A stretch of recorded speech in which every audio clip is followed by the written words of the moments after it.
Hello everyone, my name is Adrienne Burke and this is my presentation on cultural influences on music during the Renaissance and Baroque eras. So first we are going to take a look at key features of the culture in the Renaissance and the Baroque eras. The Renaissance was the years roughly from 1300 to 1600, and this was basically categorized from this big change in how we viewed religion because the Protestant Reformation happened during this time. So before we had sort of this intermediary connection between God and man, which was, the priests, and they would sort of interpret the word of God. But during the Protestant Reformation, people were basically directly connected to God. Also, Renaissance means rebirth because there was this huge rebirth of Greek and Roman culture, and people were basically taking influence from Greek and Roman literature, taking influence from Greek and Roman poetry and music, and also rediscovering classical Greek studies in the maths and sciences. The Baroque period came right after the Renaissance period, and that was the years 1600 to about 1750. And where the Renaissance is, much more focused on rebirthing Greek and Roman culture, the Baroque era basically created this whole new thing, and they were influenced by a very exaggerated culture, and all of the architecture was big and over the top and decorated, and it had all of this drama and emotion and contrast between light and dark. So it was a very dramatic time, a time of excess in this culture. So how does this influence our music?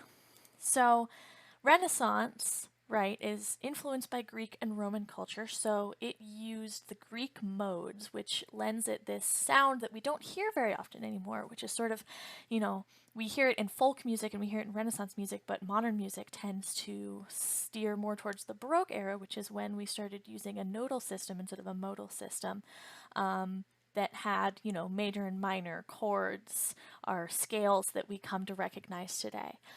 Renaissance music is also a little bit more, I would say, mathematic in a way. It has a little bit more, rigidity and guidelines, whereas Baroque was all about playing with the music and basically like a lot of ornamentation that reflects the extravagance of this time period. So we're going to look at three Renaissance composers, and these are William Byrd, Palestrina, and Monteverdi.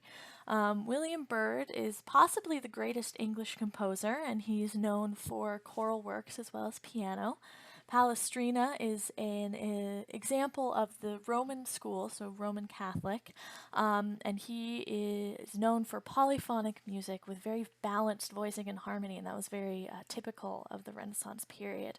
We also have Monteverdi, who is a link between the Baroque and the Renaissance because the Baroque era is where opera really came into form, but Monteverdi wrote the first opera, which is L'Orfeo, about Orpheus. Now we have the three very well-known Baroque composers, and this was Bach, who obviously is one of the best-known classical composers, and he had over 1,000 compositions. We have Handel, who was actually born in the same town as Bach in the same year of 1685, and he created English oratorio. And then we have Henry Purcell, who only lived to be 36, but he was very influential. He did a lot of work for stage, and he was very talented at word setting. Next, we're going to listen to a couple of examples of Baroque and Renaissance music. So up first, we have Palestrina, which is Sicut Ilium.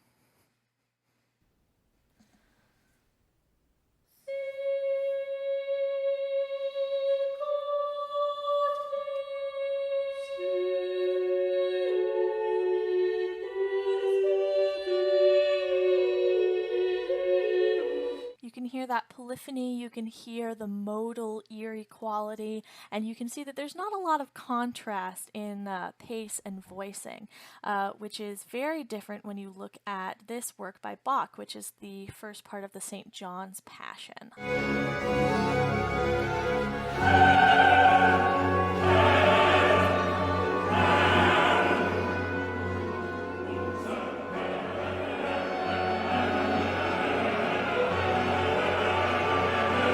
right away you can hear that there's a lot more of the chords that we are used to, and it sounds a little bit more like the music that we hear nowadays.